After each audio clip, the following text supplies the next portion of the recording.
We have Matt Hoey on your right with Esper Stoneblade, a deck we've seen quite a bit of already. And on your left, Tim Ealey with Jund, a deck that I don't think we've seen yet. He's one of the few players in the room.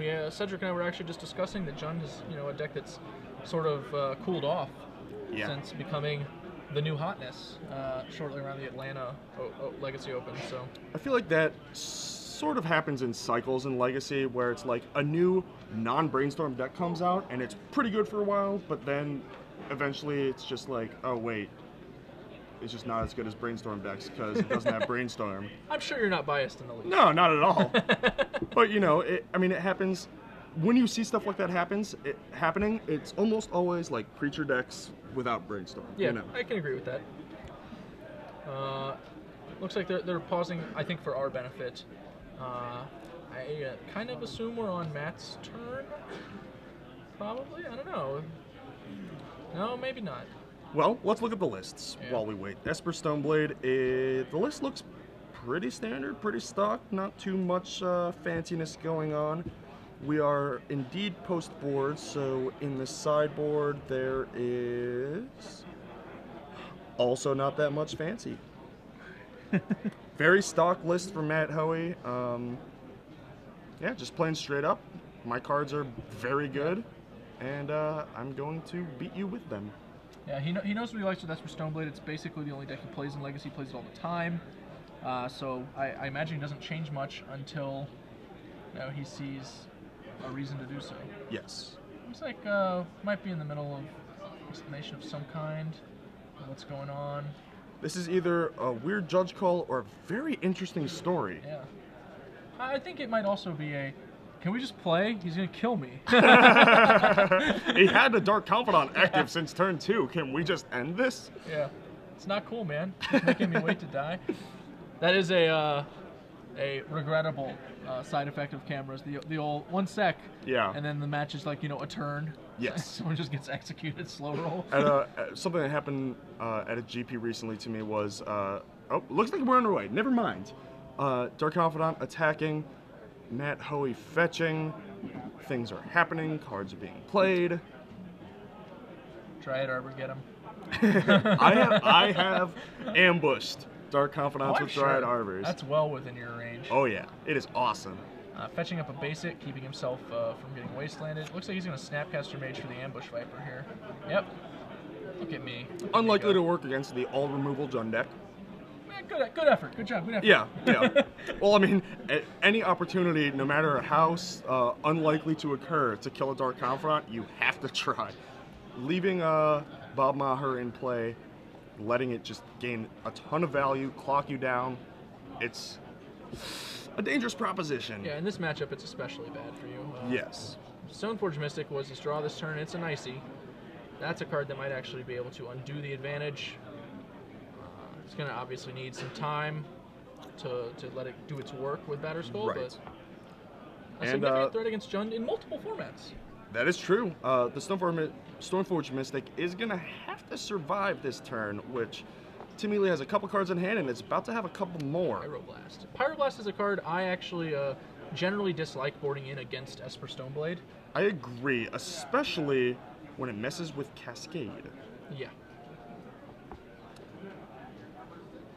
But we do see some sort of fancy spell. I have actually just no idea what that is. It looks like it has flashback. Punishing Fire. That's a Punishing Fire from Knights vs. Dragons, I believe. I believe you. I choose to believe you, Glenn Jones. I assume that is the set because I think that it's from that now. But How is Punishing Fire fair against Knights? They're all 2/2s. Maybe the Knights use it. I don't know. I was gonna say maybe they don't. Maybe they don't. Maybe the Knights use it. I was gonna say maybe they didn't give dragons the Grove of the Burn Willows. Maybe not. Well, that will eliminate the Stoneforge Mystic, and Matt's gonna have to play Batterskull fair and square. It's a couple turns off, and ooh la la, under plowshares. Quite a bit of pressure. A plow for the Dark Confidant. Better late than never, but this is a Supreme Verdict, gonna take out the Deathrite Shaman as well. I like this play. Yes. I Wrath think that I would have made it. Wrath of God against 2 creatures that are both quite good against you. And now he has the plow for the follow-up play. It's actually turned around quite a bit. Yeah, this reverses things a great deal. Tim has I know, a Life from the Loam in his hand. Not sure what other action he might have. He has a Pyroblast and a Surgical Extraction, I believe, are his 3 cards. So actually not that any great. action at all. Yeah, his hand is No threats. Oh, no threats or horrible. interactive cards. It's just like maybe some of these cards are going to be good at some point. Yeah, that's the biggest knock against Pyroblast, I think, against Esper Stoneblade. It can counter several of their spells, but all of their best ones aren't blue. Yeah, all the best ones against you are not blue or are uncounterable, as we just saw from the Supreme Verdict. It's a good verdict. Yes. One of the best verdicts. Is it an ultimate verdict? No. Oh, my mistake. Those are different. Okay, and the follow-up Batterskull. Easy did game, draw boys. the land. We're gonna declare our trigger. Triggers the germ. Wow, this game has turned around. Yeah, in short order. Well, I mean, Dark Confidant drawing a bunch of cards is usually good, but they have to have an impact. And Tim Ealey, with a bunch of low to no impact cards, gonna have to draw pretty well from here. He's actually on the back foot, just like that. If he hits, maybe a Grove, he might be able to get rid of the Batterskull in time to sort of establish control. Punishing Fire very good against control decks in general, but Matt's actually rolling on a Geist of St. Traft in the back. So he'll have even more action. Yes. Should that actually occur. Well, Pyroblast is gonna have to now Spellbomb cycles, does a little something. I was gonna say Pyroblast only hits the Geist in one mode, so he's got to leave that up. With all his lands, I imagine it's not going to be too difficult to leave up in the one. The problem being that Grove Punishing Fire takes up so much mana. Yes. He can't, profitably do both most of the time. Nihil Spellman isn't. It feels like he's diluted his deck significantly against some of the smaller angles from Matt's deck. Exactly. A bunch of fairly low impact cards. There we go. There's a something. A Tarmogoyf. A Tramagoyf. That is, it's got a big target on its head for that Swords to Plowshares that we know about in Matt Hoey's hand, but Tim Ealey's got to be pretty happy with that draw. It's a something that does something. It's a 5/6. It's quite a large Tarmogoyf. It's reasonable. It's bigger than a germ wearing a Batterskull, I'll tell you that much.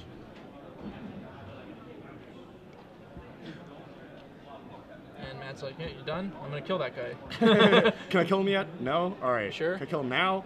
Please? Untap, alright, I'm going to kill him. I said I would.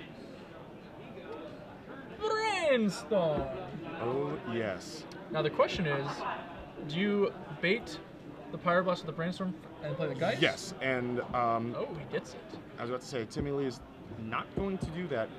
So that's interesting. What's the plan here? He gets his Goyf plowed, takes 4, gets back his Punishing Fire. He doesn't have a Grove yet, does he? Oh no, he gets the swords. No, batter. For your opponent. Yeah, your opponent has to gain life. Batterskull has life. I probably would not have noticed that. Yes, it's quite an interesting interaction. Punishing Fire does not just get back with Grove of the Burn Willow. It gets back anytime your opponent gains a life and you pay a red. So he does get it back from the lifelink on the Batterskull. So next turn, if the Batterskull germ attacks, it would be Punishing Fire it, damage resolves. He has to take 4 more, but then he gets the Punishing Fire back. The germ has 2 damage on it. You can Punishing Fire it again, finish it off. He's got the Pyroblast for the Geist. I'm not sure what Matt Hoey hit with that Brainstorm. He hit a Jace. A Jace. So I think he's thinking, I'm going to go ahead and throw this Geist into that Pyroblast, and then I'll be able to untap and Jace. Yep. Tim appears to have let the Geist resolve. Wow. He has plans for those Pyroblasts. He apparently brought him in for something that's not Geist. No kidding. I assume Jace is that concern. Yes. That's got to be the most threatening blue card almost of all time. Yeah. So it's understandable that that's the card that he fears the most here. The plow from the 5 life from the plow on the Tarmogoyf gives him a little more of a cushion. He did draw Dark Confidant, which is, not too bad of an answer. It can either draw some cards or block the Geist. Now, Matt can just shift the Batterskull over to Geist and take care of the Punishing Fire, quote, problem, unquote. Yes, that is the biggest concern of allowing the Geist of St. Traft to resolve. Not the Geist itself. You have creatures, you have the Punishing Fire for the germ, but the two together. People think of Batterskull as a 4/4 lifelinker for 5, which it often is, but there's actually an equipment side to that. Yep. And it bounces itself. That card just does everything. Tim is going to make the Punishing Fire play we described before, it looks like, which I think I like Matt's Engineered Explosives use here. I think it's a little aggressive, maybe. You know, if his opponent draws a Tarmogoyf, he might be a little regretful. The card that I think would be awesome here is Liliana. Also of very Gouveia. painful, yeah. Take out the Geist after killing the Germ and stay around. I think that the problem is here, Liliana's like good in every situation, right? Like, Yeah. there's no eventuality where Liliana wouldn't be sweet here, so... Well, you could have just simply not attacked with the Germ this turn. That's fair, actually, yeah. You could have just popped the Confidant off, put your opponent to 10, represented lethal next turn. Yes. Okay. Ooh! He didn't you know what it is? He doesn't have another red source to fetch out. Oh, he had That's all of the his only red thing I can duels think of. in We his, have the deck list. We in can play? check. Wow, that's really awkward. 3 Badlands and 4 That's Grove, and yeah, he just had 3 Badlands. and he had the 3 Badlands in play. Wow. I thought that was an option for a second,